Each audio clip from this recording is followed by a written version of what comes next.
Hey, Psycho! What's up? It's the Culture Detective here, investigating your favorite albums. And today, I'm going to do another album review. Reviewing an album that I should have reviewed, but obviously I couldn't because when this album was released, I was 10 or 11, so obviously I couldn't have reviewed it. So I'm going to talk about it now. And that album is going to be Aoba Ichiko's Zero or Zero or day if you want to be technical about it, but I'm just gonna call it Zero. So this is Aoba Ichiko's Zero, and it is a contemporary chamber folk album by the one and only folk singer-songwriter from Tokyo, Japan, Aoba Ichiko. So last year I made a review on the latest Aoba Ichiko album, Uta No Kehai, which is one of the most beautiful pieces of music I've ever heard in the last few years. It is so beautiful and gorgeous and poetic, and at times depressing and sad, but then at times poetic and poignant. It's honestly an emotional experience at the very least. It has a very strange but also wondrous concept stringing throughout the entire album about finding a special fruit on an island that brings happiness. And throughout that journey, we learn so much about the world, about love, life, pain, suffering, time, and honestly, it is not only one of the best albums of 2020, but also it has got to be one of the best albums of the 2020s by the end of the decade. That's a bold statement, but I'm pretty confident that Windswept Aiden is a freaking great album, and a lot of people will look back and see this album as a masterpiece. And before that, in the year 2018, she released QP, which also garnered a lot of critical acclaim. A lot of people from the West, musical critics alike, started to learn about Aoba Ichiko's music because of QP. But it is 2013's Zero that really became Aoba Ichiko's ultimate break.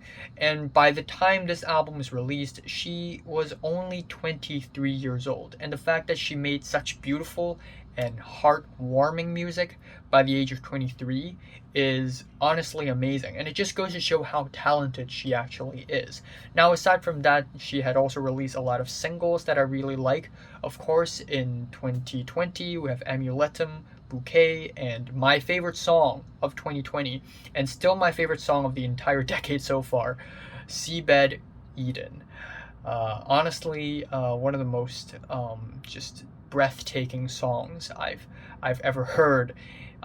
But also recently in 2021, the single Andivu to Nemute, which is truly a soul-crushing, depressing song, but depressing wouldn't really be the right word to describe any of Aoba Ichiko's music because her music is really sad, but that's kind of not the point. It is through the sadness and through the loneliness we truly see the beauty of the world, and that is at least how I think Aoba Ichiko's music works. And this sort of thing, this sort of sadness shown through the beauty of the world, and the beauty of the world shown through the sadness, is something that I would only be able to find in like Japanese music and Korean music and Chinese music and Hong Kong music, and also TV shows and movies that also came out of East Asia. One common between all of these artworks that come out of East Asia is that they're usually pretty sad but also pretty dreamy at the same time. Again, sad wouldn't be the right word. I guess it explains part of how this type of music and this type of storytelling and this type of visual exude, but it really doesn't exactly capture the kind of appreciate the little things, enjoying and understanding the real meaning of life type of vibe that you wouldn't get anywhere else in the world. But anyways, let's talk about Aoba Ichiko's Zero. Wow. This is a masterpiece. And yes, it did climb up to the top and became the #1 best album of 2013 in RateYourMusic.com. But honestly, I totally understand why. After listening to the album for a few times, I really friggin' love it. Now, I still like Windswept Aiden a little more than this because of its more grandiose instrumentation and the concept, but still, this album is breathtaking. It is basically a guitar and Aoba Ichiko's vocals, and that's it. That is the entire album. A collection of slow-paced, quiet ballads. But these aren't just any ballads. They are ballads beautiful and poignant enough to really pull you into the world of Aoba Ichiko. So we have the album opener, Ikinokori Bokura, or We the Survivors. Also, one really cool thing about this album is that whenever there are Japanese words in the song titles, and if you know Japanese, you know that there are 3 written scripts, katakana, hiragana, as well as kanji. But on this album, for every song title, Aoba Ichiko chose to write every Japanese song title in hiragana. So Ikinokori Bokura, boku can be a kanji in and of itself, but it is written like boku in hiragana, and it's written like that. Also a dot in the middle. So Ikinokori Bokura, which means we the survivors. And it is a very dramatic opening for the album conceptually because it is very tragic. We are immediately put into a world where something very apocalyptic, something very disastrous just happened, and we are the survivors. We are the only ones left alive, and it is incredibly dreadful and sad. But musically, it starts off with these very skipping, relaxing guitars that are calming but has a tinge of sadness. And also Aoba Ichiko's very charismatic vocal performance. Dun dun dun dun. And we have lyrics where essentially the protagonist has exited a long tunnel and has made it into a Japanese house with dirty feet, and essentially they're just trying to look for a shelter, and also coming across all these dead corpses and dropping them down to a ravine, and the birds, the crows immediately pecking on those corpses. It's just very dreadful scenery. And at around the 2-minute mark, the song just transitions incredibly smoothly into this very tragic chorus that just sounds like a very painful farewell, but at the same time also lyrically about how precious the existence of life is, how important and valuable a life actually is. And I think that's really beautiful, especially in the second verse when the main character basically reaches into her Boston bag to find a picture of her. Maybe it's her daughter, I don't know, or maybe a girlfriend, but essentially someone that the main character treasures a lot, and the main character just thinks, well, she's somewhere smiling, laughing, crying, somewhere else in the world, and again, it's just missing someone and hoping the best for that someone, and it's really beautiful. And this track also kind of echoes to other tracks on the entire album. There's a loose concept in the track list, but anyways, we move on to the second track, I Am Pod 0%, which has these very angelic guitars, but at the same time also sour. And I really like it when Aoba Ichiko conjures up some of the strangest chord progressions there is, because it sounds so sweet and innocent, but then sometimes it would just go sour and then go sweet again. And it's this very strange chord progression that just makes this ballad so much more engaging. And essentially this track is a love song. We have lyrics that are kind of abstract. I am pod, kyoku wo tabetai, which literally means I want to eat your memories. But yeah, these abstract lyrics still show a sense of poetry coming from Aoba Ichiko, and the love songs on this album are generally really romantic and also really intimate, but the intimacy is not shown through graphic stuff, but through actual feelings that Aoba Ichiko has for her significant other, which is very beautiful. And the very runny guitars by the end of the track is amazing.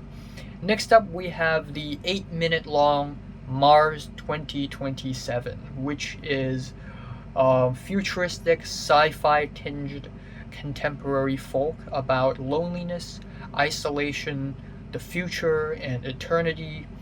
It starts off with these distant hums, these wind sounds, and also Aoba Ichiko just calling in the wind like a bird. And also these car whooshing sounds, but it's kind of funny because lyrically this song is about a group of people being stuck on Mars, or at least one person being stuck on Mars in the year 2027, feeling incredibly lonely and isolated and looking at Earth in the sky and just wanting to go back, or at least missing the people back on Earth. And it really starts off creepy with the up and down guitars, bung dung dung dung dung dung dung dung dung dung dung dung dung dung dung, and Aoba Ichiko comes off incredibly ominous and kind of creepy with her starting vocals, but then at the 1 minute and 52 mark, the track turns into easily the most fiery and passionate moment on the entire album. Even Aoba's vocals become like very strong, like she really sings with energy on this bit.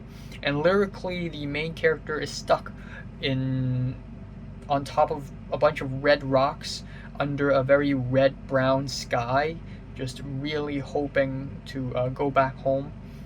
And we have these very existential lyrics about being stuck, the world, loneliness, emptiness, and how it sort of builds up to these very intense twindling guitars in the middle of the track. And after some field recording, we enter this very sweet lullaby that is very beautiful and touching, and the lyrics become so much more real at this stage, where the main character scrapes the bottom of the rice in her furoshiki, and it just goes to show like this is the last bit of her life. There's nowhere else she has to go. There's nowhere else she has to live for. And it just ends off kind of creepy with these up and down guitars just ascending to eternity. And it is a beautiful concept track, and I'd like to connect this to the album opener, like something disastrous happened on Earth, now a group of survivors left Earth and went to Mars, and now they feel lonely, just furthering the concept of how precious a life actually is.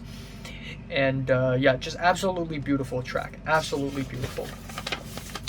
Anyways, we move on to the next track, Iriguchi Deguchi, which means entrance exit. It is a 12-minute long field recording / folk song where Aoba Ichiko apparently went from one end of a tunnel to another end of a tunnel with a guitar and a microphone and just improvised the whole song. And we get these soft meandering guitars, just 2 chords, and we have lyrics where she sings about walking on a bridge, 1pu, 2pu, 3pu, 4pu, 5, 6, basically counting the steps. And it's very random, it's very structureless, and we also have these field recordings of cars whooshing by, wind noises, a flock of birds at one point showed up, and it's just non-stop bird sounds, which is really interesting. A very beautiful homage to nature and just the world that we're living in, whether it be natural or man-made. And while this track is really beautiful, I guess it's safe to say that this is the weakest track on the entire album, at least for me. I just don't think musically or conceptually this track brings me anything, but still, nonetheless, it's a beautiful song.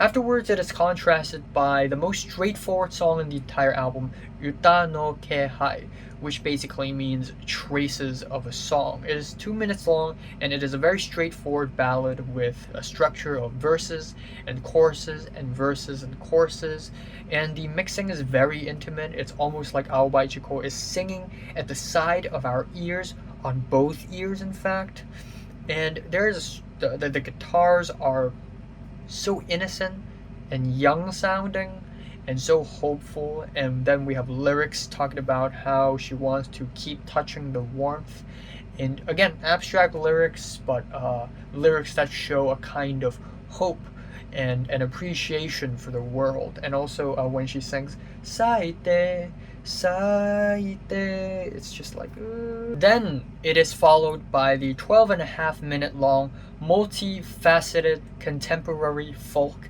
epic Kikaijikake no Uchyuu, or A Clockwork Universe. And oh my god, this track is amazing. So yeah, given that it is 12.5 minutes long, it is actually very multifaceted. There are many layers to this track. There are many sections, many layers, and the whole track is very beautiful in that lyrically, Aoba Ichiko comes off like a very loving and very kind mother, or at least a friend. But from how I hear this track, I feel like she's almost playing a mother figure on this track, where she's speaking to her child and explaining to her child about herself and how this world works and how she is related to the rest of the world, and essentially a clockwork universe, and how everything is moving like a clock. And it starts out with these very soft and relaxing guitars that are just very easygoing, very nice, somewhat jazzy, and then it becomes this very busy and sort of a sketchy guitar bit, and that is very European flavored. And I don't know exactly how can I describe these chords other than European flavored, because it just sounds kind of sketchy and kind of charismatic in a sense, but honestly I can't think of any other word to describe these chords, but they're really special. And in these lyrics, she basically explains her own origins, the town she grew up in, again relating back to the Mars 2027 thing, being surrounded by cold red rocks, being grown up in a small town where everybody looked down on her, calling her a laughingstock, calling her an outcast, calling her stupid, and just her being very lonely in her entire life. And also, never forget, please never forget this, I will never forget this. And then the track evolves into more of a sad and confessional tone when she sort of explained her hardships. But then the track slowly and gradually grows into something that sounds really sweet and forgiving, and that is when the very motherly tone starts to come in, when we have lyrics like Itoshi kimi, Itoshi kimi, Itoshi. It's almost like the mother character is trying to say, man, you're such a precious thing, but then hesitating, and there's just a kind of a humanity in that I really love. And also lyrics like let me show you something, and then the guitars turn curious, and also the guitars become extra curious when the vocals and the lyrics become let this be our little secret, himitsu dayo. And essentially the very sweet and lullaby-esque forgiving guitars become incredibly beautiful and gorgeous and poignant when Aoba Ichiko sings Mercurius, Venus, Earth, Mars, Jupiter, Saturn, Neptunus, Uranus, basically counting the planets that's surrounding the sun, and basically making the point that these planets are revolving around the sun like a clock, and how the world's going to turn anyways. From how I speculate after listening to this track, I feel like this track is about how, yeah, I was bullied when I was young, I was called a laughingstock, an outcast, I didn't have a good life, but that is life. I'm just playing my role as me. I'm just a small cogwheel in the larger machine that is the universe, and how we're all surrounding the sun, and how we're all just we're part of something way bigger than we can comprehend. And it's beautiful, it's epic, and it is an amazing track that I constantly go back to. Then we have the last two songs of the entire album. Shigatsu no Shitaku means preparing for April, and this track sounds like a resolution. If this album is a film, the climax would be a Clockwork universe, and this track would be the resolution.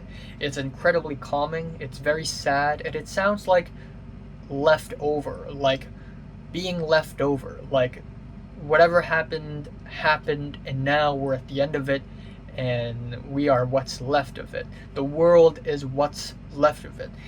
And it's a love song, and we have incredibly poetic lyrics about love, and again, very intimate lyrics that doesn't use any graphic writing, but it's just intimate because of how descriptive Aoba's lyrics are, whether it be playing with her significant other's soft hair, or just chaining a bike to I wouldn't mind if you take it from me as long as it's from you. But it's truly beautiful, and a stunning track. And then the album ends off with Haru, Natsu, Aki, Fuyu, which means spring, summer, autumn, winter.